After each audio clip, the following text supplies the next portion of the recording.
Doctors and drugs work together to keep the rest of us healthy, but there may be deeper connections between your physician and the drug companies that raise ethical concerns. People don't realize the amount of money that's changing hands behind the scenes. Beth Usselton is with the Tennessee Healthcare Campaign, which advocates on behalf of patients.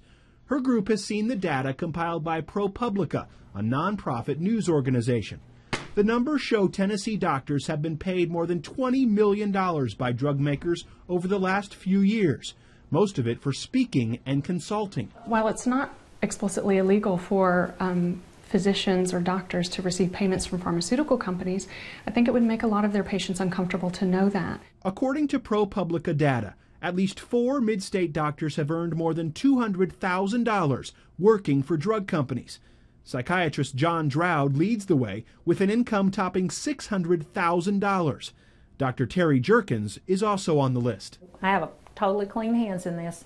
What I'm doing is a very important service. Dr. Jerkins was the top-earning physician contacted by Fox 17 News who agreed to talk to us on camera. She lectures on behalf of insulin drug makers about 40 times a year to supplement her income.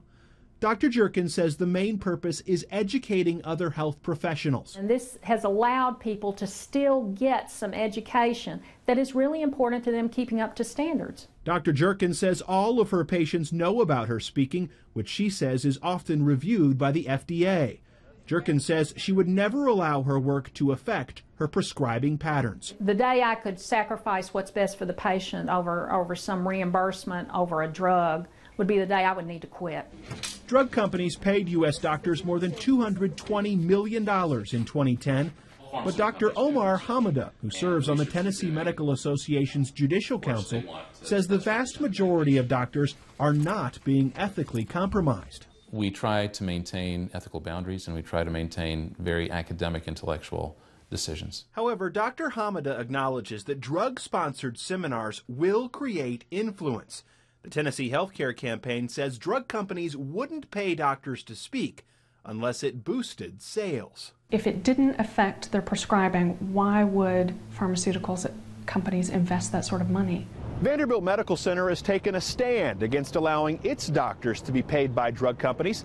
Doctors here are still allowed to speak, but they can only be reimbursed for travel and other out-of-pocket expenses. The university takes this very seriously. Vanderbilt implemented its conflict of interest policy in 2009. Doctors are not allowed to accept gifts from drug makers, although they still work together on research. But speaking on behalf of drug companies has been largely curtailed. We're doing everything we can to represent the public's best interest, and so this policy was implemented for that very reason. Whether it's a $10 meal or a high-dollar seminar, thousands of doctors across Tennessee have accepted payment from drug companies. And now that the money is being disclosed, we're gaining a better understanding of the drug company-doctor relationship.